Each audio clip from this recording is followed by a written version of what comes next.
आज हमारे साथ कर्नल RSN सिंह साहब मौजूद हैं। पूरा देश उनके विचारों को,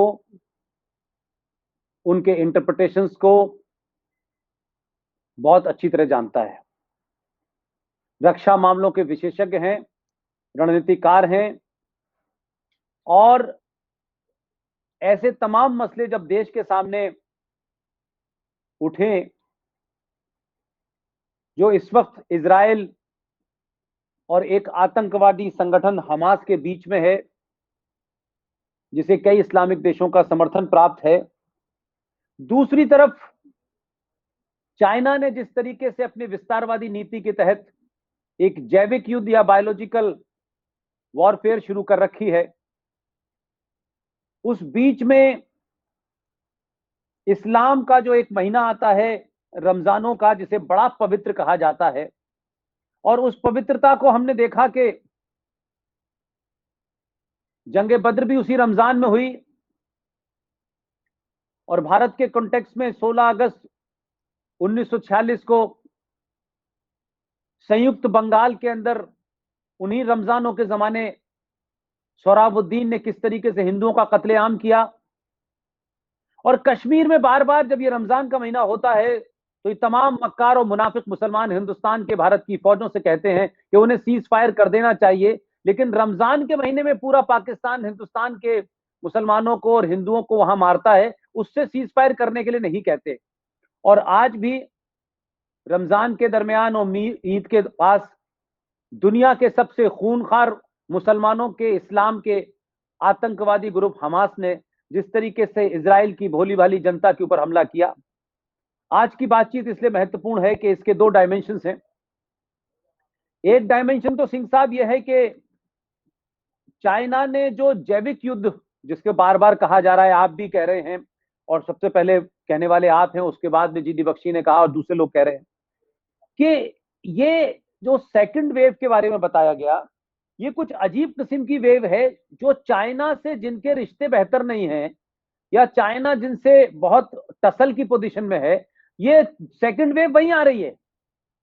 और जो चाइना के दोस्त हैं या चाइना के नजदीक हैं या चाइना के चंपू हैं, उनके पास ये सेकंड वेव नहीं पहुंच रही। तो एक तरफ हम देखते हैं कि जैविक युद्ध लड़ा जा रहा है, दूसरी तरफ इजराइल जहां जहां उसने अपने देश के अंदर इस पूरी कोरोना की जो पूरी वॉर थी उसके ऊपर जिस तरीके से काबू पाया, और जैसे ही काबू पाया और उसके फौरन बाद हम देखते हैं कि एक पूरा जो हमास, जो सब जानते हैं उसको ईरान की ताकत प्राप्त है, हथियार वहीं से मिलते हैं, और अब जिस तरीके का हो हल्ला मचाया जा रहा है, तो क्या आपको लगता है कि ये जो इसराइल का और हमास का एक तो हिस्टोरिकल पर्सपेक्टिव है, उसको देश जानता ही है, उसको कोई बहुत महत्वपूर्ण बात नहीं है, लेकिन इस बार हमास या पैलेस्टाइन और इस इसराइल के बीच के इस कन्फ्लिक्ट को एक रणनीतिक कार के तौर पे, एक आर्मी के एक्सपर्ट के रक्षा विशेषज्ञ के तौर पे कर्नल RSN सिंह साहब आप कैसे देखते हैं? नहीं, देखिए, आपने बात कश्मीर से शुरू की थी, तो मैं बताता हूँ कि कोई 7 लाख शुरुआती दौर में 1948 में पैलेस्टीनियंस कुछ अप्रूट हुए थे। वो गाजा स्ट्रिप और आपके वेस्ट बैंक और कई इलाकों में उनकी संख्या 60 लाख के करीब हो गई है। उनकी तो अब चर्चा लोग करते हैं हमारे हिंदुस्तान में। आपको मालूम है कि हमारी जो विदेश नीति जो थी, वो हमारे यहाँ के मुसलमानों को खुश करने के लिए बनाई गई थी। और इसीलिए आपने देखा कि हमारे कितने ताल्लुकात थे। जैसे यहूदियों ने पता नहीं हम हमारे साथ क्या अन्याय किया हो, तो वो 7 लाख से 60 लाख हो गए। लेकिन जो 5 लाख हमारे कश्मीरी हिंदू विस्थापित हुए, जिन्होंने इस्लाम का कहर हमारी घाटी में, जिन पर जिसके वो शिकार हुए, विक्टिम हुए, उनके बारे में कोई चर्चा नहीं करता है। उनके बारे में कोई क्या, उसके बारे में कोई कहीं विदेश नीति नहीं बनी। क्या पूरी दुनिया में आप बताइए, कोई एक मुल्क ले लीजिए आपके, चाहे वो पड़ोसी मुल्क हो या ये वेस्टर्न कंट्रीज हो, कहीं पर भी ये कश्मीरी हिंदूज का विस्थापित होना, उनको घाटी से में उनका नरसंहार होना, वो कहीं पर किसी भी देश का विदेश नीति में उसके आपने झलक देखी?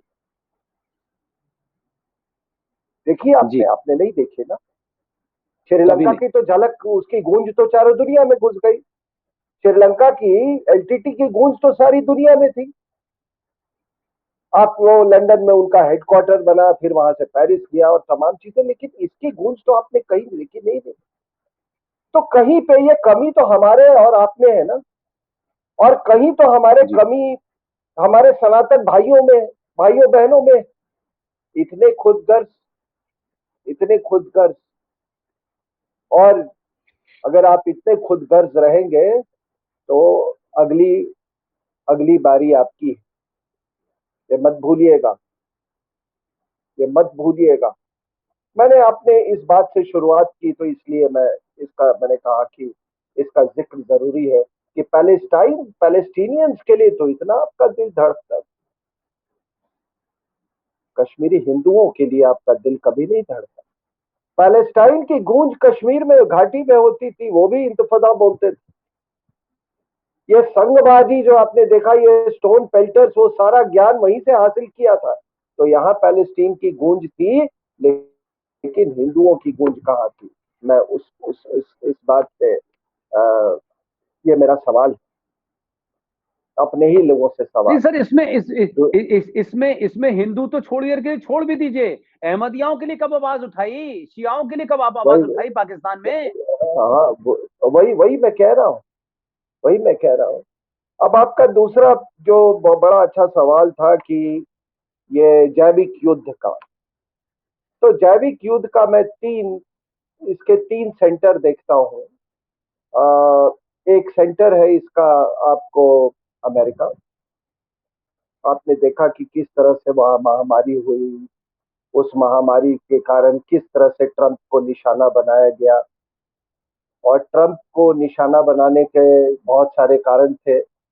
वो उन्होंने आर्थिक युद्ध डिक्लेयर कर दिया था चाइना पे, आपको याद होगा। उन्होंने जी, आर्थिक युद्ध डिक्लेयर कर दिया था। और जब अमेरिका कुछ करता है तो यूरोप भी पीछे पीछे लग जाता है, तो उसे भी विक्टिम बनाया गया। दूसरा जो एपी सेंटर है ये जैविक युद्ध का, ये है आपका वेस्ट एशिया।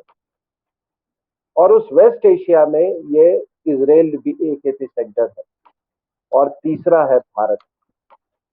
इन दोनों, भारत ने बड़ी बेखूबी से जो पहला वॉर, जिसको आप फर्स्ट वेव कहते हैं, बायोलॉजिकल वॉरफेयर का जो पहली चोट थी, उसको हमने बड़े बड़े इत्मीनान से और बड़े महारत से हमने उसको झेल लिया। और उसके बाद से ये सेकेंड वेव है। अब आपने एक बड़ा अच्छा सवाल पूछा साहब। मैं देखिए, मैं सुबह सुबह पहला काम करता हूँ, कोई 4 बजे सुबह मैं worldometer.com देखता हूँ। और ये सारे कंट्रीज का, अभी से नहीं, ये जब से ये शुरुआत हुआ है, ये पहला पहला वेव। तो मैं देख रहा हूँ कि जो जो चीन को, जो जो बात आपने कही कि जो जो चीन के करीब है स्ट्रैटेजिकली और जियोपॉलिटिकली, उनका कोई खास नुकसान नहीं हो रहा है। मिसाल के तौर पे मैं अपने अपने नेबरहुड में आपको मैं बताता हूँ। पाकिस्तान कोई 125 से 150 के बीच में मैं देखता हूँ कि उनके डेथ डेली हो रहे हैं। बांग्लादेश में कल का फिगर था 33। अब आप बताइए पुष्पेंद्र जी कि अगर आप नक्शा देखें तो बांग्लादेश एक ऐसा देश है जिसके साउथ में बे ऑफ बंगाल है, लेकिन ईस्ट वेस्ट नॉर्थ ये पूरा इंडिया से घुरा हुआ है, 4100 किलोमीटर का। अब आप बताइए कि 5 स्टेट है इसके साथ जो बॉर्डर्स है हमारे, वेस्ट बंगाल का, आसाम का, त्रिपुरा का, मिजोरम का, ठीक है। उन सब स्टेट्स में तो कोरोना हो रहा है और बांग्लादेश में इतना कम कैसे? बांग्लादेश में बड़ा यूनिक कंट्री है जियो पॉलिटिकली, उसका कोई नेबर नहीं है भारत के अलावा, it is ringed by India. वहां पे चलिए पाकिस्तान का हम मान लेते हैं थोड़ा सा, और पाकिस्तान के साथ भी मैं बता दूं बॉर्डर एरियाज में इतनी इफेक्टेड नहीं है। तो ये अब आप इसको अ, अब चलिए दूसरा भी आप ले लीजिए, अगर चाइना का मैप देखें आप, तो जापान में बहुत कैजुअलिटीज हो रहे साहब, 200 250 इस तरीके से डेली उनके डेथ हो रहे हैं, लेकिन ताइवान में नहीं हो रहा, क्योंकि ताइवान में इंटरेस्ट है, कमर्शियल इंटरेस्ट है, चाइना उसको अपना हिस्सा मानता है। साउथ कोरिया में नहीं हो रहा है, बहुत कम। मैं सारे रिलेटिव टर्म्स में बात कर रहा हूँ। साउथ कोरिया में नहीं रहे, क्योंकि अगर कुछ होगा तो उसका स्पिल ओवर नॉर्थ कोरिया में होगा, जिसका कि चाइना एलाई है। फिलीपींस से दुश्मनी है चीन की, उनका भी डेथ रेट बहुत हाई है, लेकिन मलेशिया से नहीं है। इंडोनेशिया में फिर डेथ रेट काफी है, क्योंकि वो नतूना आइलैंड्स लेके चीन का ये है। तो आपने बिल्कुल सही फरमाया कि जो जो इसके एलाइज है चाइना से, पाकिस्तान हुआ, नॉर्थ कोरिया हुआ, ये सारे वहां वहां तक को ये कुछ नहीं हो रहा है। अब आप यूरोप में देखिए, यूरोप डिवास्टेटेड है साहब, यूरोप डिवास्टेटेड है। अब मैं आपको एक बात बताता हूं कि अगर अमेरिका में, यूएस में कुछ हो रहा है तो मेक्सिको में भी हो रहा है, नेबरिंग कंट्री साउथ में है, बहुत हैवी कैजुअलिटीज चल रहे हैं। अगर फ्रांस में हो रहा है तो जर्मनी में भी हो रहा है, and across English channel England में भी हो रहा है, इंग्लैंड इज डिवास्टेटेड। लेकिन इंडिया में हो रहा है, श्रीलंका में नहीं हो रहा। जैसे इंग्लिश चैनल है वैसे हमारा एक उससे भी पतली वो पाक स्टेट है, ठीक है, across the sea, across the Pak state, वहां पे कुछ नहीं हो रहा। तो ये आपको आपको किस क्या कहां से क्या सबूत लाए? और ये जो ये बेहूदे और मूर्ख लोग जो ये सबूत मांग रहे हैं, अपने दिमाग की जांच करवा लो। अगर ये तुम्हारी सोच है तो तुम जिंदगी में कुछ नहीं हासिल कर सकते हो। अगर तुम इतने लेकिन अंधे हो। जी, आप भाई कुछ मेरा कह रहे कहना थे। है कि सिर्फ सबूत, ये तो सबूत हर चीज का मांगते हैं, तो हम क्यों सबूत दें भाई? क्या ये कोई बात कह के भाग जाते हैं, झूठी बातें करते हैं, तो हमने सबूत मांगा है क्या? लेकिन ये तो इनको आदत है कि आपको बिजी कर दिया, आप सबूत लाइए। अरे भाई हमको सबूत पूरी बिल्कुल दुनिया में दिखा हुआ है, हमको सबूत बिल्कुल तुमको अलग से बिल्कुल हम क्यों बिल्कुल दें भाई? बिल्कुल बिल्कुल। जी जी। अच्छा साहब, एक और बात मान लीजिए, अगर ये महामारी है तो ये सबके लिए ये बड़ा दुखद है। हमें तो कोई खुशी नहीं होती कि रशिया में लोग मर रहे हो, ईरान में मर रहे हो, अमेरिका में लोगों की जाने जा रही हो, या यूरोप में जाने जा रहे, हमें तो इसका कुछ किसी किसी भी सच्चे सनातनी को इससे तो कोई सुख का अनुभव नहीं होगा। आज दुनिया जो कह रही है कि हम वैक्सीन ने बनाया, और बाकी मैं उस पहलू पे नहीं जाऊंगा कि उसको क्यों हमने बाकी देशों के दिया, क्योंकि देखिए जियो पॉलिटिकल कॉम्पिटिशन अपनी जगह है, और एक मानवता अपनी जगह। और मैं खोखले वो ह्यूमन राइट की बात नहीं कर रहा हूं उस मानवता की। तो हमें तो खुशी नहीं है, लेकिन आप समझ सकते हैं वो चीन का वो एक अखबार में वो कि उसका एक तरफ रॉकेट चल रहा है और एक तरफ हमको दिखा रहा है कि ये हमारे यहाँ क्रिमेशन ग्राउंड में कैसे आग लग रही। ये कैसे लोग हैं साहब? और इनके सपोर्टर्स, वो तो चलो, वो तो हमको वो चमगादड़ और कुत्ता खाने वाले लोग, वो एक अलग अलग से लोग हैं। लेकिन कुत्ते तो उनके सपोर्टर्स हैं हमारे हिंदुस्तान में, वो तो कुत्ता खाते हैं। ये कुत्ता ब्रीड करके उनको देते हैं खाने के लिए, जो हमारे यहाँ सपोर्टर्स है। मेरी भाषा के लिए माफी चाहता हूँ। नहीं माफी लेकिन नहीं, ये तो आप तो बड़ा इज्जत बरसे हैं सर। आप तो कुत्ता कह के कुत्ते को मतलब जिसे कर रहे हैं कि डिमीन कर रहे हैं। कुत्ता is so loyal till last. बिल्कुल सर, बिल्कुल बिल्कुल बिल्कुल बिल्कुल। अब जो भी हो तो अब देखिए, जब दुख और दर्द होता है तो कुछ अजीब सी एक एक्सप्रेशन में भी वो एंग्विश आ जाता है। एनीवे, तो मैं कह रहा था कि तो क्या मैं कह रहा कि देखिए हमें तो कोई सुख का अनुभव नहीं है, लेकिन आप चाइना को देख लीजिए, ये पूरे पैंडेमिक के दौरान उसके जितने जियोपॉलिटिकल उसके खाते में डेफिसिट थे, सारे डेफिसिट उसने वो पूरा करने की कोशिश की। जैसे कि इंडो पैसिफिक रीजन में पहले आपको बताया था मैंने कि कैसे यूएस के एयरक्राफ्ट कैरियर ग्रुप, और आपको बता दूं कि 60% जो भी वॉर वेजिंग एसेट्स हैं यूनाइटेड स्टेट्स ऑफ अमेरिका के, वो इंडो पैसिफिक यानी उस Pacific east coast of China के उधर है। जापान में उनके बेस है, साउथ कोरिया में बेस है, ऑस्ट्रेलिया में बेस है, फिलीपींस में बेस है, सब टारगेटेड। ऑस्ट्रेलिया टारगेटेड है, न्यूजीलैंड नहीं टारगेटेड, ठीक है। और मैं कह रहा था कि जितने उनके खाते में जो डेफिसिट जो था, वो सारे हांगकांग हांगकांग पर अपना वो कब्जा जमा लिया उन्होंने। आपको इंडो ये पैसिफिक एशिया पैसिफिक रीजन का मैंने आपको उदाहरण दिया। और फिर इस समय जबकि उस समय जब पूरी दुनिया फर्स्ट वेव से जूझ रही थी, आप पर गलवान गलवान में क्या किया, लद्दाख में क्या किया उन्होंने। अब फिर भी आपको सबूत चाहिए, आपको फिर भी सबूत चाहिए। आप तो मास्क लगा के घूम रहे थे यहाँ पे,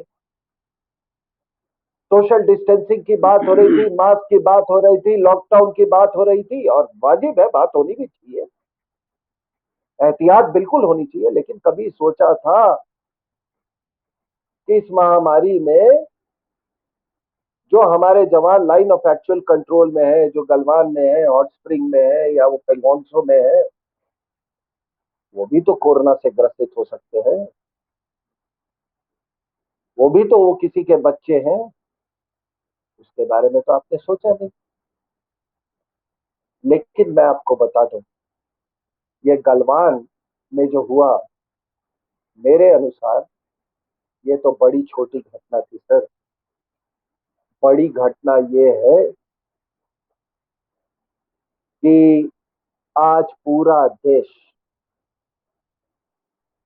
चाइना का जैविक युद्ध खेल रहा है, और इस बार पूरा देश ही सोल्जर है और पूरा देश ही विक्टिम।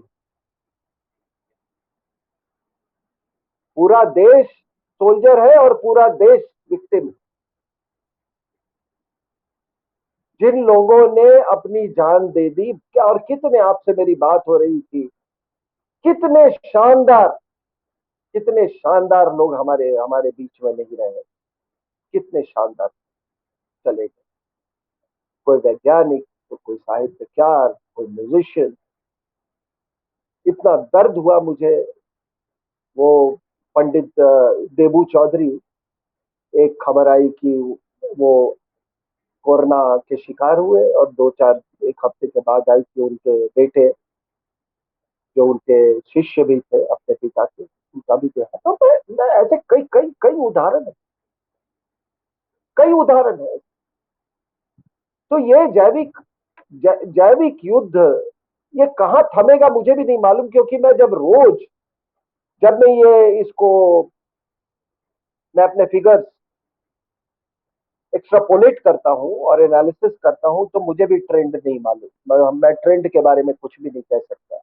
एक दिन आपको बड़ा आशा की किरण मिलेगी, दूसरे दिन फिर देखिएगा कि फिर जो पुनः जो स्थिति थी उस पर हम चले आए। तो इसके ट्रेंड, लेकिन मैं कह रहा हूं कि मैंने आपको बता दिया, बांग्लादेश का एग्जाम्पल दे दिया, पाकिस्तान का एग्जाम्पल दे दिया, अमेरिका का बंद है। अब मैं अमेरिका, ये जो एपी सेंटर्स की बात कर रहा हूँ, ये जितने लोग मुझे सुन रहे हैं, और कृपया इतना जान लीजिएगा कि मूर्ख आदमी नहीं हूं। आप लोग जो अमेरिका में बैठे हुए हैं, क्या आप अपने दिल पे हाथ रख के कह सकते हैं कि अगर ये बायोलॉजिकल वॉरफेयर नहीं होता तो बिडेन चुनाव जीत जाते? आप बताइए। आपके यहाँ के अखबारों को शर्म आनी चाहिए, और हमारे यहाँ जो हिंदुस्तानी कुछ लोग वहां बैठे हुए हैं, वॉशिंगटन पोस्ट और न्यूयॉर्क पर। यार तुम तो चाइना के हाथ, किसको नहीं दुनिया में मालूम है कि न्यूयॉर्क टाइम्स और वॉशिंगटन पोस्ट किसके हाथ बिका हुआ है। उनका तो फिर भी दाम बहुत बड़ा है, लेकिन हमारे यहाँ जो ये अखबार है ना, ये Quint Mint sint lint tint, ये तो 2 पैसे में बिकने वाले लोग हैं, बिक चुके। ये कभी आपको फिगर्स नहीं देंगे यूरोप में क्या हो रहा है, किस तरह से फ्रीजर्स में लाशें पड़ी हुई हैं यूनाइटेड स्टेट्स ऑफ अमेरिका में। और हमारे यहाँ भी जो कुछ लोग जाएंगे, वहां जाके चले गए हैं ना, वो ये बात एक्सेप्ट नहीं करना चाहते हैं कि जो जिस जिस जन्नत की चाह में आप वहां गए थे, वो जन्नत नहीं है। लेकिन अब अपना दर्द बोले तो किसको बोले? आप भी नहीं बोलेंगे, आपके माँ बाप भी नहीं बोलेंगे, लेकिन आपका दर्द मैं जानता हूँ। आप भी महफूज नहीं है ये चाइना के बायोलॉजिकल वॉरफेयर। आपको भी उतना ही एप्रीहेंशन। तो मेरे कहने का तो ये ट्रंप का। सर मैं अब यहां जब से आपको ट्रंप, मैं आपको जो है, मैं नहीं सिंह मैं वेस्ट साहब एशिया इस की तरफ पूरे आ रहा हूँ। जैविक युद्ध अमेरिका, मैं वही वही वही मिलाना चाहता था आपको। जी जी जी। नहीं तो मैं कहा कि अब देखिए, एक एपिसेंटर की बात की मैंने। अब ट्रंप के साथ जो है, ये पूरा वेस्ट एशिया का जो मामला है, बड़ा इंटीमेटली जुड़ा हुआ है। पुष्पेंद्र जी, मैं आपको एक बात कह सकता हूं कि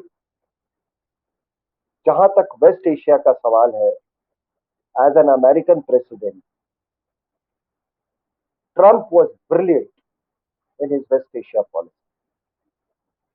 उसने देखिए क्या किया, उसने अरब और इसराइल में रपरोचमा करवा दिया। पहले भी हो चुकी, लेकिन इस लेवल पे नहीं। यहां तक कि यूएई ऐसे देश पाकिस्तान को बोलने लगे कि भैया तुमको अगर हमसे मदद चाहिए तो तुम भी रपरोचमा कर लो। तो ये अपने आप में कितना बड़ा हिस्टोरिकल वो था कि अरब अरब और इसराइल के बीच में आपने रपरोचमा करवाया। और इसमें ट्रंप के दामाद क्लूजनर का बहुत बड़ा रोल था। उसके बाद उन्होंने जो भी था, अभी आप बताइए कि अगर इसराइल का सबसे बड़ा दर्द वेस्ट एशिया में है तो कौन है? ईरान। ये रॉकेट्स कौन देता है इनको? पैलेस्टीनियंस को, ईरान। हेजबुल्ला हेजबुल्ला किसका प्रोटेजी है? इनकी ट्रेनिंग कहाँ होती है? ईरान। सीरिया में कौन लोग वो कर रहे हैं? ईरान। मुझे देखो, मैं ईरान से मेरी कोई दुश्मनी या किसी किसी से प्रेम नहीं है। मैं आपको एक जियो पॉलिटिकल फैक्ट बता रहा हूँ। तो यस हुआ क्या यस। साहब कि, हाँ, मैं एक जियो पॉलिटिकल फैक्ट बता रहा हूँ।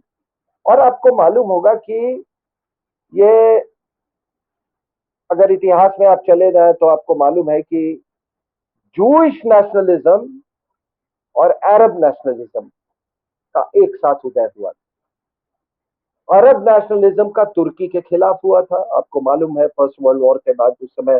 तभी तो ये सारे देश बने, आप जो ये शेख डोम्स देख रहे हैं, ये पहले सब तुर्की के कैलिफेट के, या पैलेस्टाइन भी तुर्की के कैलिफेट में आता था, मक्का मदीना उसमें आता था। तो rise of Arab nationalism and Jewish या यहूदी नेशनलिज्म, राष्ट्रवाद, ये दोनों का एक साथ ये हुआ। जब ये अरब्स ने कई लड़ाई की, 48 में हुआ, फिर 67 में हुआ, सब कई बार ठुके, ये ठुक गए, समझौता हुआ। उन्होंने कहा कि भाई ये ऐसे लड़ते रहेंगे तो इसराइल से तो बर्बाद हो जाएंगे। तब ये ईरान जो है वो दादागिरी करने लगा कि अब तुम छोड़ो, तुम इस्लाम के रहनुमा नहीं हो, हम इस्लाम के रहनुमा हैं। ये यहूदी लोग, ये इसराइल का तो कोई मतलब ही नहीं है इनको रहने का। इनको तो वाइप आउट कर देना चाहिए, इत्यादि इत्यादि। तो आप जो ने जो सवाल, बड़ी इंटरेस्टिंग पहलू पे मैं आ रहा हूं कि जैविक युद्ध, जैसा मुझे लगता है इसराइल ने इसकी घुंडी समझ ली। और इनके करीब मेरे ख्याल से जैसे ही 7,000 के आसपास इनके कैजुअल्टी हुए। ऐसे वहां की जो जनसंख्या है इजराइल की, वो 90 लाख की है। इन्होंने इसका तोड़ निकाला, इसका तोड़ निकाला। अब उसको वैक्सीनेशन बोल ले या और कोई तरीका बोल ले। हाँ, जैसे ही इन्होंने 56% पहुंचा इनका वैक्सीनेशन, इन्होंने मास्क ड्रॉप कर दिए लोग। और उसके बाद से इन्होंने जब अपना जीरो फिगर्स पे आ गया, अभी आप देखिए, आप worldometer.com देख ले तो कभी 0 तो कभी 1 तो कभी 2 ऐसे हो रहा है। जब इस पे काबू पा लिया, तब इन्होंने कहा कि ठीक है, तुम हमको रॉकेट से तंग कर रहे हो इस समय, जब ये बायोलॉजिकल वॉरफेयर चल रहा है तब तंग कर रहे हो, तो हम अब काबू पा लेते। उन्होंने काबू पा लिया इस बायोलॉजिकल वॉरफेयर और ठोकना शुरू कर दिया इनको। अब ठोकना शुरू किया तो देखिए क्या है कि ईरान, टर्की, ये सब जो कि इसराइल के, हाँ, अब मैं कह रहा था कि इसराइल, टर्की जैसे, ये सॉरी, ईरान, टर्की, रशिया, जो जो जो कि इसराइल के खिलाफ थे, उन सब के यहाँ अभी देखिएगा कुछ हाल के दिनों में बिल्कुल बिल्कुल there is a spike as far as ये कोविड डेथ्स आर कंसर्न। अभी मैं देख रहा हूं सर कि ईरान में रोज 300 350 लोग मर रहे हैं। रशिया की तो बुरी हालत है, यूक्रेन की बुरी हालत है। टर्की, हमारे जो भारत में मुसलमान भाई जो कुछ कहते थे कि मैं आपको कहा ना, मैं बात करता हूँ, कहते नहीं सर हमारे यहाँ ये सब नहीं होता है, हम तो वैक्सीनेशन भी नहीं लेते हैं, तो इत्यादि। उनको बता दूं कि ईरान की हालत बहुत खराब है, आपके लिए बड़े दुख की खबर है। तुर्की की भी हालत बहुत खराब है। और जिस रेट पे ये सारा कुछ चल रहा है, मुझे तो लगता है कि रशिया की तो ऑलरेडी एजिंग पॉपुलेशन है, रोज 350 400 लोग मर रहे हैं रशिया में, और यूक्रेन के भी वही हालत। रशिया की पॉपुलेशन 14 करोड़ है, ठीक है, ईरान की 8 करोड़ है। तो आप सोचो कि अभी तक तो ईरान में 77,000 लोग मरे थे और शायद टर्की में 44,000 लोग, लेकिन अब वो संख्या बढ़ रही है। तो इस समय में इजराइल ने एक बिल्कुल सही समय इन्होंने चुना कि यही बायोलॉजिकल वॉरफेयर में उसने ये चीन का एनी प्रॉब्लम। नो आप बोलिए सर, बोलिए। हाँ हाँ, मैं कह रहा हूं कि इस बायोलॉजिकल वॉरफेयर पर पहले काबू पाया और फिर अपना वो स्ट्रेटेजिक ऑब्जेक्टिव फुल कर रहा है। और इसमें बिडेन साहब भी बहुत बड़े फैक्टर है। बिडेन साहब को सब मालूम है क्या हो रहा है। तो इसके पहले कि वो ईरान से ज्यादा चोंच में चोंच मिलाए और ये ट्रंप की पॉलिसी को बिल्कुल अपसेट कर दे, तो उन्होंने कार्रवाई कर दी। अब बिडेन साहब के पास कोई रास्ता नहीं है। और इसको किसको नहीं मालूम है कि बिडेन साहब के इलेक्शन में जीता, वो मैंने बताया तो कि क्या हाथ है। तो ये जो आपने भेजा, मैंने ये तीनों आपको सेंटर्स बता दिए, इंडिया, वेस्ट एशिया में ये वाला इलाका, इसराइल वाला इलाका, और ये आपका अमेरिका, ये 3 मेन एपी सेंटर्स जो है ये बायोलॉजिकल वॉरफेयर है। जी। तो आप फ्री फ्लोइंग रहने दीजिए। अगर आप जैसे जैसे आप मुझे नहीं मैंने नहीं रोका सर, आप प्लीज, नहीं आप बोलिए, मैंने रोका ही नहीं सर आपको। नहीं, मैं कह रहा हूँ कि आपने जैविक युद्ध का, अब आप इसको मजहबी शीशा, मजहबी आईना। तो एक बात मैं बता दूं आपको कि दुनिया में जितने भी युद्ध हुए हैं उसमें या तो मजहब डायरेक्ट फैक्टर रहा है या अंडरलाइंग फैक्टर रहा है। अब आप देखिए वर्ल्ड वॉर वन में क्या कैलिफेट फैक्टर नहीं था? भाई लोग ये नहीं समझते हैं, वर्ल्ड वॉर 1 में एक बहुत बड़ा एक फैक्टर था कि अरब जो मुसलमान थे वो तुर्की के मुसलमानों का वो कैलिफेट से वो खुश नहीं थे। तो उन्होंने अंग्रेजों को बोला यार इसको उखाड़ के फेंको, इसको साले तुर्की को, ये कहाँ का कैलिफेट बना हुआ है। तो ये उखाड़ने और मारने, खलीफे को मारने की तो सिलसिला बहुत दिन से, 1400 साल से इस्लाम में चली हुई है। ठीक है। और आपको मैं बता दूं, उस कैलिफेट को खत्म करने के लिए, तुर्की के कैलिफेट, आजकल हमारे यहाँ तमाम अमीर खान और ये सारे, आजकल तुर्की इनका नया बाप बन गया है। उस कैलिफेट को खत्म करने में 7.5 लाख वर्ल्ड वॉर 1 में हिंदुस्तानियों ने उस थिएटर में हिस्सा लिया था। 7.5 लाख, ये भी लोगों को याद रखना चाहिए। और उसी समय आपको मैं, हाँ मैं कह रहा था कि उसमें देखिए कैलिफेट फैक्टर वर्ल्ड वॉर 2 में, क्या वर्ल्ड वॉर 2 में यहूदी फैक्टर नहीं था भाई?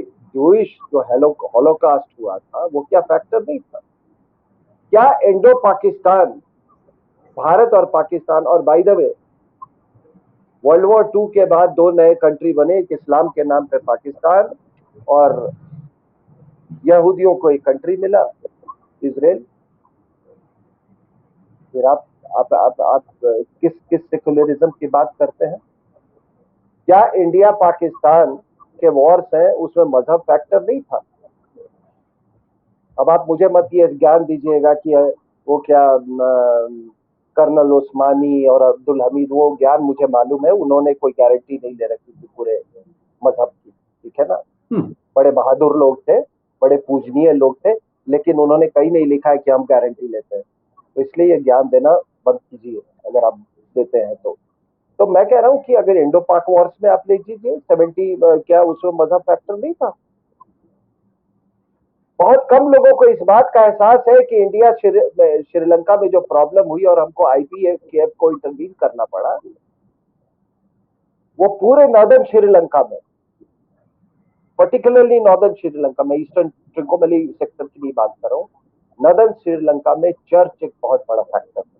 आपको मालूम वो उस कॉन्फ्लिक्ट में, इसीलिए नॉर्वेजियंस इत्यादि उसमें काफी इंटरेस्ट ले रहे थे। इंडिया चाइना वॉर का ले लीजिए, क्या उसमें मजहब नहीं फैक्टर था? अगर टिबेटन, बुद्धिस्ट बुद्धिस्ट टिबेट अगर एक बफर होता तो हमको तो ये परेशानी नहीं होती ना साहब, कभी ये परेशानी कभी नहीं होती। और इसीलिए तभी मैं कहता हूं, और मेरे से सुनने वाले मेरी बात को बड़े ध्यान से सुने, और जो हमारे सिक्योरिटी प्लानर्स हैं इस बात को बड़े ध्यान से सुने, बार बार इस बात को मैं कहता हूं कि you are not fighting a territory called Pakistan, you are fighting Jihadi Islam of Pakistan. You are not fighting Tibetans on the Indo-Tibet border, but you are fighting communist China on Indo-Tibet border. क्योंकि अगर वो Tibet वो होता, अगर वो Buddhist buffer होता तो कोई प्रॉब्लम भी नहीं था। होते समस्याएं होती फिर भी, लेकिन इस तरह की समस्या नहीं होती। तो यही यही लोग तो फिर अंदर में भी लड़ रहे हैं, उन्हीं के लोग तो यहाँ से लेकर बंगाल तक जिहादी लड़ रहे हैं, और उन्हीं के लोग आपके ये जो शर्जील इमाम और ये आपके जो शाहीन बाग में और जेएनयू में कौन से लोग हैं साहब? तो मैं यही बात कहता हूँ कि वो तो हमारे जवान तो लड़ रहे हैं कम्युनिज्म और जिहादिज्म से, लेकिन इनको ये पेज 3 वाले जो है और ये जो आपके जिहादी और ये कम्युनिस्ट जो अंदर है, उनके जो, जिसको हम थर्ड फ्रंट बोलते हैं, उनसे कौन लड़ेगा? और मैं इसलिए बात कह रहा हूँ कि ये अगर नहीं होते तो ये चीन के द्वारा इंडिया में बायोलॉजिकल वॉरफेयर पॉसिबल नहीं था इस स्केल पे सर। कौन, और आपको मैं एक बात बता दूं, जो पहला वेव आया था वो ड्रॉपलेट फॉर्म में था, यहाँ पे असर नहीं हुआ उसका, कई कारण थे उसके, I don't want to get it. जो सेकंड वेव आया है वो एरोसॉल फॉर्म में, ठीक है? अब एरोसॉल फॉर्म में है, कौन कहाँ शीशी फोड़ रहा है किसको मालूम है साहब? और वही नहीं, जब आपने चीन की बात कही तो पूना में जो सेरम इंस्टीट्यूट का था, क्या वहां पे आग लगाने की कोशिश नहीं की गई? क्या वहां पे साइबर अटैक करने की? तो ये लोग कौन कर रहे थे साहब? ये आप ही के अंदर के लोग ये बायोलॉजिकल वॉरफेयर कर रहे हैं। और ये शायद ये शब्दावली, ये टर्मिनोलॉजी लोग पहली बार सुन रहे हैं, लेकिन मैंने हमारे हमारे आर्मी के पाठ्यक्रम में एक ये बहुत बड़ा एक पहलू था जिसको मैंने बड़े ध्यान से पढ़ा था। एक अजय लेले की किताब है बायोलॉजिकल वॉरफेयर पे, आप उसको पढ़ लें। ये पूरा मालूम था कि इसका जेस्टेशन पीरियड क्या होता है, इम्यूनाइजेशन आप करने चले तो वो उसका जेस्टेशन पीरियड क्या होता है और किस तरीके से इसको डिलीवर किया जाता है। ये इतनी सी बात नहीं है कि कुछ लोग यूके चले गए और वहां से इन्फेक्ट आ गए और उन्होंने फैला दिया सब। I don't buy that argument. I don't buy that argument. तो अभी क्या है, अब आप पूछेंगे कि ये बातें क्यों कर रहे हैं हम? कृपया ये एक आप अगर इसको एक प्राकृतिक महामारी का अगर आप इसको दर्जा देंगे तो आप देश के अपने साथ और देश के साथ बहुत अन्याय कर। बायोलॉजिकल वॉरफेयर एक पहलू है। चाइना की आप तमाम डॉक्यूमेंट्स पढ़ लें, अभी जाके जब मेरी मेरी बातचीत खत्म हो जाती है तो चाइना की तमाम जो डॉक्यूमेंट्स है वो पढ़ लीजिए। आप गूगल कीजिए अनरिस्ट्रिक्टेड वॉरफेयर का। चाइनीज के लिए आदमी की कोई कीमत नहीं है, क्योंकि जब आप माओ ने क्या कहा था? माओ ने कहा था power flows to the barrel of the time. Mao ने पूरी की पूरी जनसंख्या कल्चरल रेवोल्यूशन में और उसके पहले ग्रेट लीप फॉरवर्ड में उसने बर्बाद कर दिया। तो उनके लिए कोई आदमी की कोई कीमत है नहीं, क्योंकि जब आदमी की आवाज ही बंद कर दिया आपने, आपको कुछ पता चल रहा है क्या? आप तो बड़े ये क्या हमारे यहाँ कुछ ये जो सो कॉल्ड बड़े कि today's world is you can't hide anything with these satellites, they go on low passes, they can even pick up अखबारों का हेडलाइन भी पिकअप कर ले। भाई बता दो ना यार, बीजिंग में क्या हो रहा है, वुहान में क्या हो रहा है, शंघाई में क्या हो रहा है, आपको तो कुछ मालूम नहीं है। worldometer.com देखिए, बिल्कुल ब्लैंक। पूरी दुनिया पूरी दुनिया त्राही त्राही है। और आप और चाइना का मेडिकल साइंस कब से इतना विकसित हो गया था? हमारे यहाँ से कुछ बच्चे, और मैं कुछ बांग्लादेशी से भी मिला, उनके भी बच्चे जाते हैं वहाँ मेडिसिन पढ़ने। वहां पर मेडिसिन के नाम पे ये होता है कि उनको वो डिग्री मिल जाती है, लेकिन उन्होंने एक बार भी मतलब एक्चुअल सर्जरी नहीं की होती है। उनको वो वीडियो दिखा देते हैं सर्जरी का, बोले ऐसे सर्जरी होती है, देख लो ये। और आप इतना बड़ा आप उसको संज्ञान दे रहे हैं। और पैसे से इन्होंने बहुत लोगों को खरीद लिया चाइनीज। आपको याद होगा, मतलब ये उनकी जो फिलॉसफी है, उन्होंने कहा कि माओ ने हमको अपने पैर पे खड़ा होना सिखाया, डेंग ने डेंग ने हमको अमीर होना सिखाया, और अब शी जिनपिंग को प्रेसिडेंट ऑफ लाइफ और लाइफ इसलिए बनाया गया है ताकि वो चाइना को न्यूमरो उनो पोजीशन पे वो ले आए। इस पूरे महामारी में साउथ चाइना सी में इन्होंने आर्टिफिशियल आइलैंड्स भी बनाए। और जैसे वो गुंडे होते हैं ना पूरे, वो अपना क्या, मैं आ रहा हूँ, तुमको देख लूंगा मैं, देखो कैसे 100 लोगों को लेके आ रहा हूँ, वैसे इन्होंने छोटे बड़े छोटे छोटे वेसल्स लेके अभी साउथ चाइना सी को पूरा स्वॉर्म कर दिया। तो ये एक बायोलॉजिकल वॉरफेयर है। इसराइल ने इसको समझ लिया है, इसको उस पर काबू पा लिया है, और वो भी अपना स्ट्रेटेजिक ऑब्जेक्टिव हासिल कर रहा है।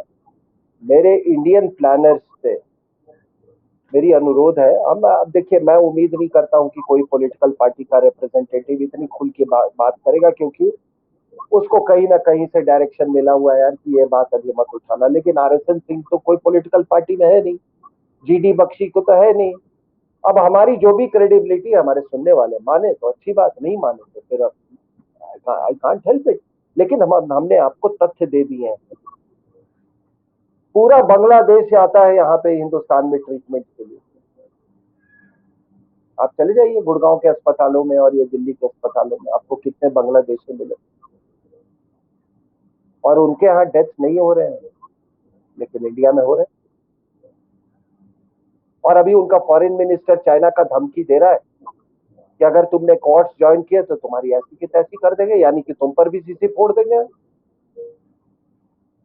तो ये जो जो वेस्ट एशिया का, आपने इजराइल का, ये इसलिए महत्वपूर्ण है कि आप देखिए, इन्होंने इजराइल को टारगेट की कोशिश की, इजराइल ने उस पर कहा, yo Israel is a very responsive, I can tell you, they are very quick to act. काबू पा लिया और उसको उल्टा वो कर रहे हैं, और कहानी यही खत्म नहीं हुई है साहब, आप आगे आगे देखिए। ये it will assume a larger dimension. ये जो वेस्ट एशिया में जो आप कॉन्फ्लिक्ट देख रहे हैं ना, it will assume a larger dimension, क्योंकि अभी ये कोरोना के कारण रशिया और ईरान की कोई जो क्षमता है वो बिल्कुल डिग्रेडेड हो गई है, उसकी क्षमता। जो लोग ईरान के बिहाफ पे दखल अंदाजी कर सकते थे, उनमें कोई क्षमता नहीं रह गई, और बिडेन के पास भी अभी कोई क्षमता नहीं रही गई है। इजरायलीज ने बड़े अच्छे से टाइमिंग को चूज किया है, और मैं आप आप उसको ग्रज नहीं कर सकते, आप उसको बिल्कुल ग्रज नहीं कर सकते। वो अपने नेशनल इंटरेस्ट में काम कर रहे हैं। आप सिंह साहब ये कह रहे हैं, आपने जितनी पूरा एनालिसिस किया, और खासतौर से जब लास्ट में आके आपने इसराइल की बात, क्योंकि हर मुल्क को अपने आप को डिफेंड करने का कब कैसे, जैसे हम लोग कहते हैं कि समय हम चुनेंगे और कहाँ जगह है वो भी हम चुनेंगे। तो आप कह रहे हैं कि इसराइल ने अपने यहाँ पहले इस पूरी पेंडेमिक के ऊपर काबू पाया, और उसको लगा कि this problem has to be solve, this is the right time to strike, this is the right time to give back. तो क्या आपको लगता है कि ईरान में, जैसे आपने अभी शुरू में भी बताया और जिस तरह से आप वर्डोमीटर की बात कर रहे हैं कि ईरान में लगातार मौतें हो रही हैं, ईरान के अंदर अपनी एक प्रॉब्लम चल रही है, और तो क्या ऐसे में हिजबुल्ला ने ये गलती कैसे कर दी? क्या जो जो कैलकुलेशन आप कह रहे हैं, हिजबुल्ला ने अगर अटैक न किया होता तो क्या ये एस्केलेशन इतना बढ़ता, या हिजबुल्ला ने ये गलती करके इजराइल को एक एक एक लॉजिकल रीजनिंग दे दी कि उसके बाद वो लगातार उनके ऊपर बमबारी कर रहा है? और ये अब तक जितने भी कॉन्फ्लिक्ट हुए हैं इजराइल के और पीएलओ के और हमास के बीच में, इसमें ये बहुत डिसाइसिव लगता है। तो क्या एक रणनीतिकार के तौर पे, आप सामरिक मामलों के जानकार हैं, ये वेस्ट एशिया का ये चैप्टर, इसमें भारत का मुसलमान धीरे धीरे इन्वॉल्व है, उधर टर्की और जितने भी आपके इस्लामिक देश हैं, ओआईसी, वो भी सब मीटिंग कर रहे हैं। तो जो आपने कहा कि जिस तरह से जेरूसलम को कैपिटल बना के चला गए थे ट्रम्प साहब, और वहां अरब वर्ल्ड के अंदर जो है वो इजराइल से बहुत से देशों के संबंध होने लगे, तो क्या आपको लगता है कि इसकी वजह से वो सब दोबारा से इकट्ठे हो गए, या वो जो अलग अलग थे वो नहीं बोल रहे, या अभी भी कुछ इस्लामिक देश अपने आप को अलग रखे हुए हैं, और इसका आउटकम क्या होगा? और हम मैं इसके साथ साथ ये जरूर चाहूंगा आपसे कि भारत की सरकार बदली, भारत में एक सरकार आई है, भारत के इजराइल के संबंध पिछले 25 साल से बड़े दबे छुपे थे, बहुत ओपन हुए, बड़े बड़े लेवल पे दोनों देशों के राष्ट्रपति प्रधानमंत्री यहाँ आए, और फिर यहाँ तीन मूर्ति का नाम भी हाइफा चौक तीन मूर्ति रखा गया, और प्रधानमंत्री वहां भी गए। तो क्या आप इसमें भारत को कहां देखते हैं, और ये कन्फ्लिक्ट कितनी दूर तक जाएगा, और इस्लामिक देशों की क्या आज वो स्थिति है जो पहले हुआ करती थी? इस पे आपका क्या कहना है सर? देखिए, ये इसका अगर यूं कहें कि इसका कोई मजहबी रंग था, ये पूरे जो बायोलॉजिकल वॉरफेयर है, जैविक युद्ध का बिल्कुल मजहबी रंग था। और हमको हिंदुस्तान में, और जब हम हिंदुस्तान की बात कर रहे हैं तो ये जान लीजिए, यहाँ पे दुनिया में सबसे ज्यादा मुसलमानों की संख्या है। आप समझ रहे हैं? जी। और हमारे सब कॉन्टिनेंट के मुसलमानों ने ठेका ले रखा है पूरे उम्मा का। अभी ओआईसी के एम्बेसडर्स की इमरान खान ने मीटिंग बुलाई और मीटिंग में उन्होंने कहा कि देखो यार, ये जो, और ये सब महामारी के बीच में हो रहा है सर, ये ना, ये जो वेस्टर्न कंट्रीज है, इनमें जो जिस तरीके से रसूल के बारे में लोग लिखते हैं और ये करते हैं, हम सबको मिल के आवाज उठानी चाहिए कि वहां पर ब्लास्फेमी लॉज लाएं और हम उनके खिलाफ एक साथ आवाज उठाएं। तो कुछ लोगों ने कहा कि ये आपके ही यहाँ हिंसा क्यों होती है, हम भी मुसलमान हैं, हम भी उसकी निंदा करते हैं, लेकिन हम आगजनी नहीं करते हैं, और आगजनी कोई करता है तो उसको हम टेररिस्ट डिक्लेयर करके गोली मार देते हैं। ऐसे भी कई इस्लामिक देश हैं। कुछ एम्बेसडर्स ने कहा कि भाई दर्द आप ही, आपको क्या, आपने ठेका ले रखा है क्या पूरे दुनिया के मुसलमानों को? तो बात जैविक युद्ध की, जो मैं मजहबी रंग का मैं बता रहा हूँ कि ये सबसे बड़ा, ये एक फ्रॉड यहाँ से चला, और ये मौलवी लोग जो है ये इसके फैलाने में सबसे आगे थे कि हमको, हमारे मजहब हमको पूरी सुरक्षा प्रदान करती है और हमारे यहाँ ये सब कुछ नहीं होता है। मैं अपने निजी जिंदगी में, आप भी कई मुसलमान से आपका वास्ता पड़ता होगा, और मैंने एक जैसी सोच, ऐसे लगता था कि जैसे, और एक एक जैसी भाषा, जैसे कि फ्राइडे प्रेयर्स में किसी ने कुतबा पढ़ा हुआ है कि ये बाकी लोग मरेंगे बस तुम जिंदा रहोगे। अब ये पिछले 3-4 हफ्ते में जब ईरान और टर्की का ये सिलसिला, मतलब वहां मौत शुरू हो गई है, तो इसका इन्होंने फायदा उठाया। इसके पहले इजराइल में कैजुअलिटीज हो रहे थे, टर्की और यहाँ नहीं हो रहे थे, टर्की और ईरान में। तो पैलेस्टीनियंस को भी यही किसी ने कहा होगा कि भैया तुमको तो, तुम्हारा तो अल्लाह से डायरेक्ट ये है, कांटेक्ट है, ये तो मरेंगे, तुम नहीं, तुम रॉकेट दागते चले जाओ। अब इन्होंने रॉकेट दागना शुरू किया। आयरन डोम ने कुछ, जो वो इनका डिफेंस सिस्टम है, डिफेंस सिस्टम, उसने कुछ रोका, कुछ, और कई लोग सिविलियन वो उसमें उनकी मौतें भी हुई, उनको टारगेट किया गया इसराइल के अंदर में। जब मामला बहुत ये हो गया तो उन्होंने, इसराइल ने कहा कि रुको रुको, अभी थोड़ा सा, अभी हमको हमको थोड़ा ये इस पे काबू पा लेने दो, ये अपने ये बायोलॉजिकल वॉरफेयर पे।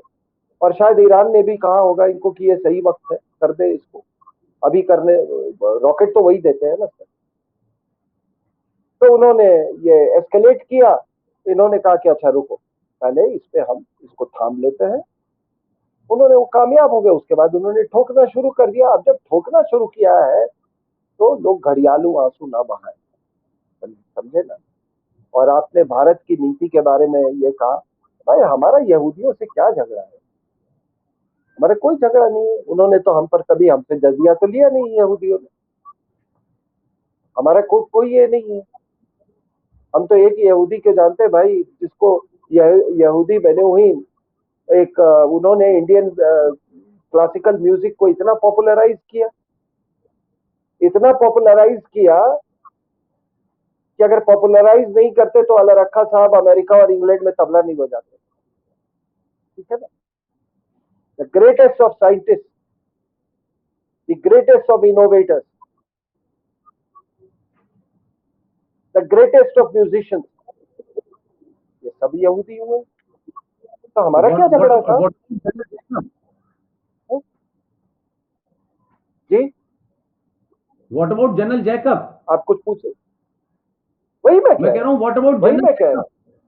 Yes, yes, yes, yes. He played such a sterling role in the 1971 war as Chief of Staff of the Eastern Command. और मैं उनसे कई बार व्यक्तिगत तौर पे भी काफी मैं मिला हूँ उनसे। तो मैं कह रहा हूँ कि हम आपके आपके चश्मे से क्यों देखें? अब देखिए साहब, ट्रंप ने क्या किया। ट्रंप ने जेरूसलम को कैपिटल मान लिया इसराइल का। और आपको अब मजहबी रंग आप देखिए कि जेरूसलम क्या है। जैसे हम कहते हैं ना कि it is older than history, Banaras के बारे में बोलते हैं, वैसे ही जेरूसलम है। और वहां तीन फेथ वहीं से मतलब उनका वास्ता है, बहुत गहरा वास्ता है। आपको मालूम है वहां से कहते हैं कि जीसस का वहीं क्रूसिफिकेशन हुआ। कहते हैं कि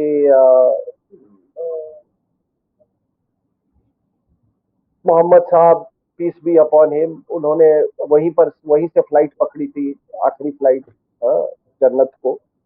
अलास्का मॉस्क है वहां पे। और आपको मालूम है कि ज्यूज के लिए तो है ही वो जगह। लेकिन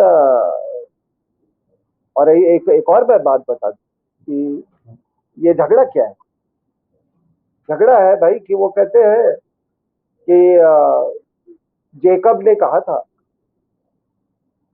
जेकब ने कहा था कि ये तुम्हारी जमीन है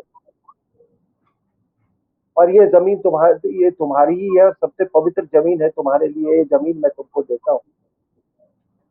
तो मुसलमानों का कहता है नहीं, अरब्स का कि ये इस्माइल हमारे पूर्वज है, इस्माइल ने कहा था ये जमीन तुम्हारी है। तो यहाँ से बात शुरू होती है। अब कुछ बहुत कम लोगों को मालूम है कि इस्लाम के शुरुआती दौर में लोग जेरूसलम को फेस करके नमाज पढ़ते थे, मक्का की तरफ नहीं। ये जितने टोपी और ये सब आप देखें, उन्होंने सारा और ये खतना और ये सारा उन्होंने यहूदियों से लिया है। ठीक है। तो हमारा इसमें हमारे लिए कोई दुश्मन नहीं, ना हमारे लिए कोई, ये हम आपके चश्मे से थोड़ी देखेंगे। अब नए नए मजहब बनते जाए, हम अपना चश्मा बदलते रहे, तो ये तो बिल्कुल अन्याय होगा ना हमारे सनातनी लोगों के साथ। तो हमारे लिए माफ कीजिएगा आप और आप जब इसके मजहब की बात कर रहे हैं, आप देखिए इवन जो 26/11 इंडिया में हुआ, उसमें देखिए कैसे हिंदू टेरर और यहूदियों को टारगेट किया था ना, मुंबई में, आपको याद होगा। तो ये जैविक के बायोलॉजिकल वॉरफेयर में भी साहब एक एक वो मजहबी फैक्टर ऑटोमेटिकली उसका कोलैटरल बन गया। और उसी के तहत हम और आप आज इसराइल के बारे में के बारे में डिस्कस कर रहे हैं।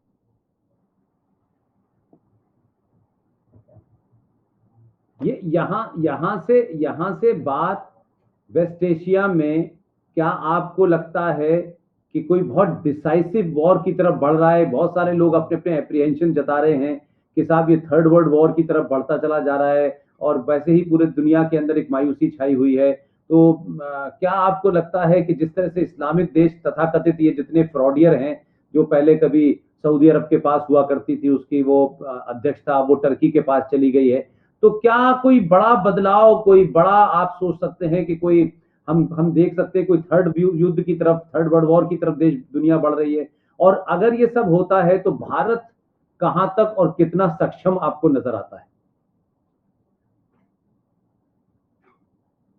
नहीं, देखिए, चाइनीज ने एक बहुत बड़ी मतलब उनका जो स्ट्रेटजी रहा है कि उन्होंने ऑयल प्रोड्यूसिंग, मैं ईरान की बात नहीं कर रहा हूँ, ये गल्फ कंट्रीज को उन्होंने टारगेट, वहाँ हो रहे हैं 20-22 ऐसे सऊदी अरेबिया, यूएई में। तो जब आप युद्ध की बात कर रहे हैं, ये सारा का सारा मसला अब डिपेंड करेगा ईरान के ऊपर। अगर ईरान एग्रेसिव पोस्चर करता है तो अभी इसराइल उसको ठोकने में 2 मिनट भी नहीं सोचेगा। आपको मालूम है कि किस तरह वो न्यूक्लियर साइंटिस्ट को उन्होंने किस तरीके से उसको टारगेट किया, ठीक है ना। और अगर ईरान अपने तेवर नहीं बदलता है तो इस जैविक युद्ध के छाये में इसराइल टारगेट करेगा, कर सकता है, नहीं करेगा। और जो मैं देख रहा हूँ कि जो रशिया की हालत है, वो लोग इस समय इंटरवीन करने की हैसियत में नहीं है। तो इसीलिए आने वाले दिन, अब ये बिडेन साहब का रवैया, अगर वो ईरान की तरफ थोड़ा भी झुकाए, तो इस तरह करते हैं और वो ईरानियन डील को रिवाइव करने की कोशिश करते हैं, तो मेरी बात मानिए कि इसराइल ठोक देगा जाके ईरान। तो इसलिए युद्ध का खतरा बहुत बहुत बना हुआ है। और ये जो एर्दोगन एर्दोगन जो बहुत बड़ा दादा बन रहा था ना इस्लामिक वर्ल्ड का, उसकी भी स्थिति ये महामारी के कारण कोई ठीक नहीं है। तो वहां पर ये सारे मौलवी फेल हो गए हैं। शिया शिया वर्ल्ड भी इसके चपेट में आ गया है, और सुन्नी वर्ल्ड जो इनका नया बाप है तुर्की, वो भी इसके चपेट में आ गया है। तो अगर स्ट्रैटेजिकली देखें तो इसराइल के लिए सबसे सही वक्त है। जितने उसके, जो मैंने बोला ना, जैसे चाइना ने जो उसके डेफिसिट थे, स्ट्रैटेजिक डेफिसिट, जियोपॉलिटिकल डेफिसिट, उसको पूरा करने की कोशिश की, वैसे इसराइल इसराइल भी करेगा। तो इसमें तो किसी को ये हक केवल चाइनीज को ही थोड़ी जाता है। लेकिन हमारे यहाँ जो ये जिहादी और ये कम्युनिस्ट लोग हैं, उनको उनको बहुत दर्द है कि चीन की राह पे इसराइल क्यों निकल पड़ा। तो इसीलिए आप दामाद देख लीजिए ना सर, इनके तो सारे दामाद पैलेस्टीनियंस है ना, इनके सारे दामाद पैलेस्टीनियंस है, और पैलेस्टीनियंस के दामाद कश्मीरी है हमारे यहाँ, क्योंकि ये भी इंतफादा और ये संगबाजी और ये स्टोन पेल्टी के बस एक जैसे, मतलब ये, तो ये दामादों का रिश्ता है हमारे देश में। तो हम ये माने सिंह साहब के, या इसको मैं कहूं कि हम ये क्यों ना माने कि इजराइल ने एक तरीके से एक ऐसा समय चुना कि जब उसने अपने देश में पैनिक पे काबू किया, और उसको लगा कि दिस इज द टाइम। अगर सिर्फ हिजबुल्ला निशाना है या हिजबुल्ला बहाना है और निशाना ईरान है, तो अगर ईरान पे हो, तो आपको भी सबको पता है अभी अमेरिका का जो उस पे ऑफिशियल स्टैंड आया है, उस पे बिडेन ने कहा है कि Israel has right to defend its territory. तो बिडेन ने लाइन दे दी, और ईरान के साथ उनके संबंध सबको पता है, वहां उनका जो कमांडर मारा गया और फिर उन्होंने जो उनकी न्यूक्लियर जो वर्कशॉप था उसको कैसे उड़ाया। तो कहीं इजराइल के साथ में और अमेरिका की एक आपसी सहमति तो नहीं है, और टाइमिंग ऐसा चुना गया है, तब ना रशिया बहुत ताकतवर पोजीशन में है, या दूसरे देश और इस्लामिक वर्ल्ड भी, जिस तरीके से ट्रंप ने आपस में एक दूसरे को बांटा और पता चला कि ये तो सब इजराइल की सिक्योरिटी पे जिंदा थे, और टर्की बहुत बेहतर हालत में नहीं है, फ्रांस ने उधर इस्लाम पे अपना स्टैंड ले लिया है, भारत में भी एक अलग सरकार है। तो मैं ये क्यों ना मानूं कि इजराइल का मामला हिजबुल्ला निशाना है और एजेंडा ईरान है। इसको आप कहां तक मेरी बात को इंडोर्स करेंगे सर? बिल्कुल सही, बिल्कुल। देखिए, जब वो कहते हैं कि Israel has every right to defend itself, तो डिफेंड इटसेल्फ केवल हिजबुल्ला और पैलेस्टीनियन ये हमास से नहीं है। वो तो शॉर्ट टर्म, वो तो इमीडिएट थ्रेट है, वो तो थ्रेट इन विसिनिटी है। लेकिन इन लोग का जो रिंग मास्टर, वो तो ये उसके लिए ईरान है। ईरान के बिना तो ये सांस नहीं ले सकते हैं। ये कोविड के बीमारी में जैसे पूरा ऑक्सीजन जो है, ये हिजबुल्ला और ये जितने एंटी इसराइल ग्रुप्स हैं, इसके ये तो ऑक्सीजन सप्लाई वहां ईरान से है। तो अगर बिडेन कह रहे कि they have every right to defend themselves, so I mean they have every right to strike Iran directly और इनडायरेक्टली, और किया है इनडायरेक्टली, मारा ना जाके उनके न्यूक्लियर साइंटिस्ट को। So they have every right, and so do we. Bharat का, हमारा, we have every right to defend ourselves against China, not only in Galwan hot spring and Pangong Tso, but also जो जंग जो Wuhan से छेड़ी गई है। और जब आप न्यूक्लियर बायोलॉजिकल केमिकल वॉरफेयर की करते हैं, तो न्यूक्लियर, अब मैं बता रहा हूं साहब, ये बड़े ध्यान से सुनिएगा। ये आप न्यूक्लियर वॉरफेयर की, तो ये परमाणु युद्ध की बात करते हैं, इतना किलोटन बम, उसका इतना इफेक्ट, ये इसके इतने डिलीवरी मैकेनिज्म, इम्पैक्ट पे तो atmospheric burst, under the sea burst, इत्यादि इत्यादि इत्यादि।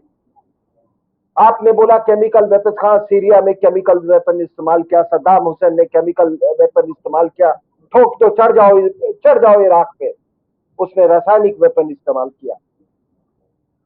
यही इल्जाम था ना सर। तो क्या वो एनबीसी में एन और सी तो आपने एड्रेस कर दिया, ये बायोलॉजिकल कौन एड्रेस करेगा? और ये बायोलॉजिकल कहीं ज्यादा आसान है। मुझे याद है, और ये लोग ना भूलें, ये इतने, ये जो आपका जो ये आर्म्स माफिया से कहीं ज्यादा हरामी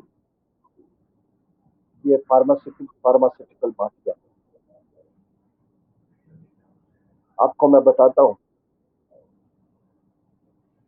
जब क्लिंटन ने जब प्रेसिडेंटशिप छोड़ा था, तो आप निकाल लीजिए, उसको बीबीसी ने एक टॉक के लिए बुलाया था। दे paid huge amounts of money for that talk after he had just relinquished presidentship of United states. वो क्लिंटन का थोड़ा आप स्पीच सुन लीजिए, तो दो डिकेड हो गए। वो क्या, India is sitting on an AIDS bomb. India has एक फिगर दिया उसने, so many million cases of AIDS. लोग पूरे घबरा गए कि सारे पूरे इंडिया में एड्स है।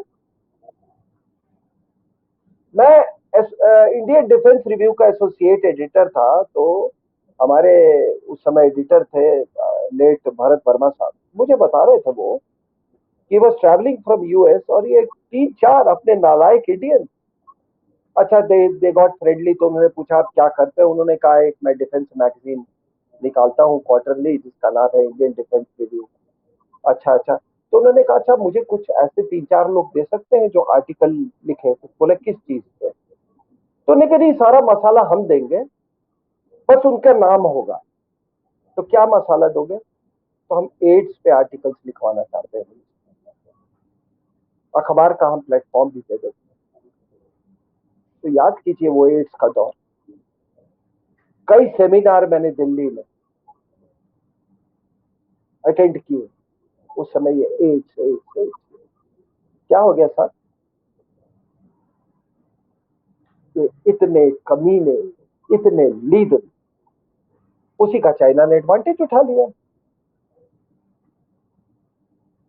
उसी का चाइना ने एडवांटेज उठा लिया, और पैसे से इन्होंने ये जितने आप देखोगे जो जो जो इंग्रेडिएंट्स होते हैं, important important allopathic medicinal formulation के, ये प्रोडक्ट्स के, सारा उन्होंने कब्जा कर लिया है उसके रॉ मटेरियल, और पूरी फार्मा उनके उस पर है। बिल बिल ये अरे बिल गेट्स, अमेरिका में नाम की बहुत कमी होती है पुष्पेंद्र साहब, तो आपको बहुत बिल मेनू ऐसे नाम मिलेंगे आपको, ठीक है ना। अगर वो नहीं मिला तो बिल सीनियर, बिल जूनियर, ऐसे नाम मिलेंगे। तो मैं बिल गेट्स की बात कर रहा हूँ।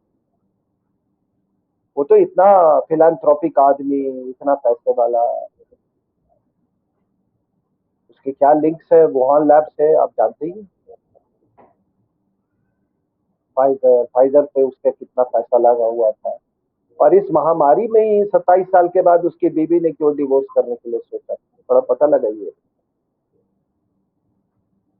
जल्लाद है वो, जल्लाद, यू शुड फाइंड आउट। और जो अमेरिका में हमारे भाई सुन रहे हैं, इस महामारी में इतने बड़े फिलॉन्थ्रोपिस्ट की बीवी, महान आत्मा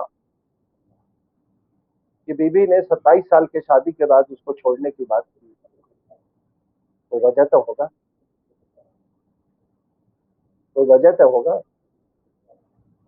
तो ये सारा का सारा ये जो जो ये फार्मा माफिया जो है, आई मीन दे कैन, आप क्या क्या हो रहा है साहब, आप बताइए। आप एक कोई मेडिसिन का नाम ले रहे हैं और कह रहे हैं कि ये तो रामबाण है, फिर उसको आप डिक्राइब कर देते हैं, बोलते हैं इसका कोई जरूरत ही नहीं है। आज तक कोई कोविड का ट्रीटमेंट निकला है क्या? सब हवा में बातें कर रहे हैं। आज कोविड का ट्रीटमेंट यही है ना कि जहां ऑक्सीजन अवेलेबल है वही treatment, that is what, otherwise you tell मी।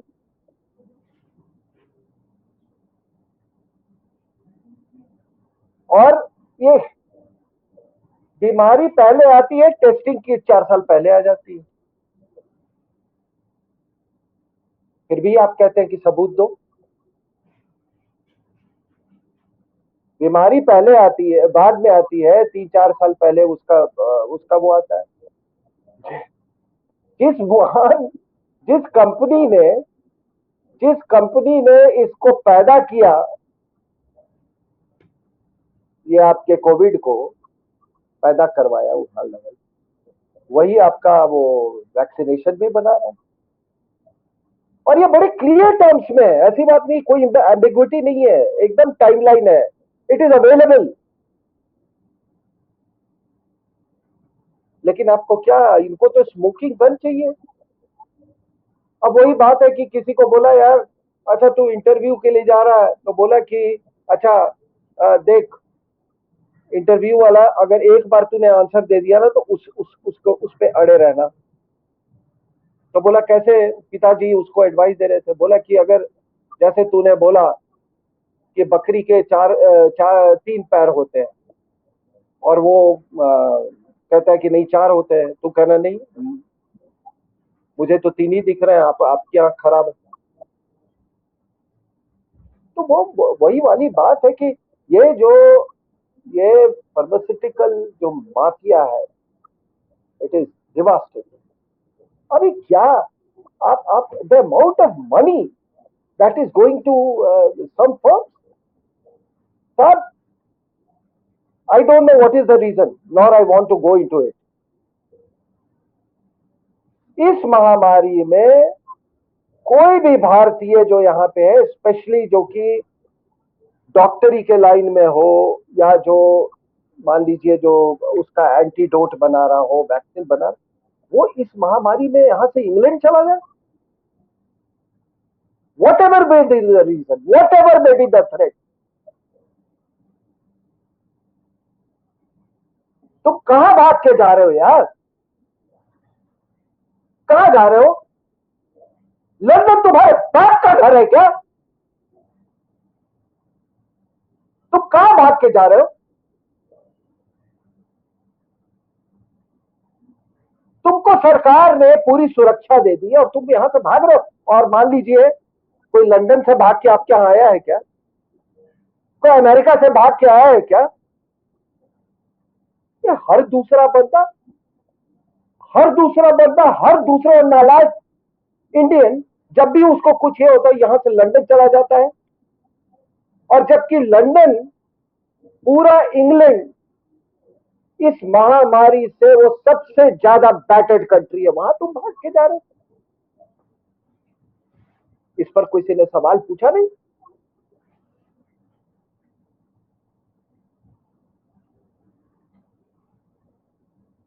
तो ये इस बायोलॉजिकल वॉरफेयर के आप डायमेंशन समझिए। इसमें ये फार्मा माफिया एक बहुत बड़ा ये। फिर आप कुछ अगर कोई उपचार निकालने का आप देखिएगा, अब ये डीआरडीओ ड्रग्स लेके आएगा ना, आप देखना ये फार्मा माफिया आपके सभी जगह ये आर्टिकल्स प्लांट करवाएंगे उसको डिस्क्रेडिट करने के लिए। Take my words.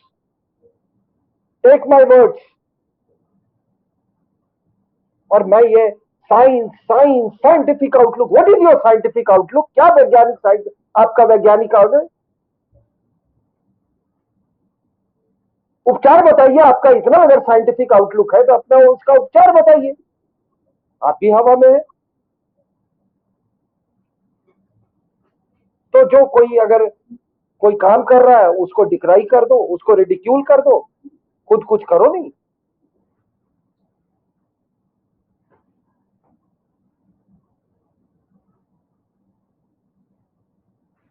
सिंह साहब, आपने चाइना, वेस्ट एशिया, इजराइल और इस्लामिक वर्ल्ड के अंदर तमाम सारा बदलाव, ट्रंप का रोल, अमेरिका का रोल और भारत की पोजीशन और भारत के जिहादी जो आंख बंद करके ये सब कर रहे हैं, इन तमाम बातों पे अपनी बात रखी और भविष्य का भी इशारा दिया कि हो सकता है कि ये एस्केलेशन ईरान तक जाए और जो फार्मा माफिया है उसके बारे में भी बात की। और मैं समझता हूँ कि हम लोगों ने आज जो बातचीत रखी थी उसके तमाम सारे टॉपिक हम लोगों ने कवर किए और फिर कुछ दिन बाद कुछ और मुद्दों पे और ख़ासतौर से ये जो वेस्ट एशिया का एस्केलेशन है, इस पे नए डायमेंशन उभरेंगे तो फिर एक बार फिर बात होगी। आपने अपना समय दिया और हम जानते हैं कि आप इस वक्त एक फैमिली शोक में हैं और मतलब, लेकिन मुझे फिर भी ये लगा कि कम से कम ये ऐसा वक्त है कि मैं आपसे पूछ लूं। मैं चाहता तो नहीं था क्योंकि उसमें आप अपने प्राइवेसी में थे, फिर भी ये हुआ कि अगर आपसे मैंने ऐसे वक्त में बात नहीं की तो ये मौका मिस हो जाएगा। और आप कुछ कहना चाहते हैं आप शायद? नहीं, मैंने मैंने ये कोविड मौत, मैं यही कहना, बहुत नजदीक से मैंने देखा। और आज भी मेरी बिटिया गंगाराम में है हॉस्पिटल में। वो उसने अपनी बुआ को जाते हुए देखा, और वो जो कहानियां बताती हैं, और हमारे कुछ अपने नजदीकी लोग अभी भी लाइफ से, वो लाइफ और डेथ के बीच में वो होवर कर रहे हैं। तो मैं इस बायोलॉजिकल वॉरफेयर के पहलू को मैं अपने देशवासियों से कहूंगा, इसको नजरअंदाज न कीजिएगा। शायद आपके जहन में ये इतना फैक्टर्ड नहीं था ये, लेकिन इसको कीजिए। और भारत को भी मैं कहूंगा कि ये एनबीसी में ये बी वाले पर थोड़ा स्ट्रेस करें, ये बी वाले पर थोड़ा अपना दिमाग लगाएं। नहीं तो हम आप तमाम ऑक्सीजन पैदा करते रहो, अपना सिलेंडर वो करते रहो, ऑक्सीजन प्लांट्स बनाते रहो, लॉकडाउन करते रहो। जब तक आप युद्ध स्तर पे काम कर रहे हैं, लेकिन आपको वो युद्ध को भी पहचानना होगा। Thank you very much. Thank you very much Singh sahab, thank you very much sir.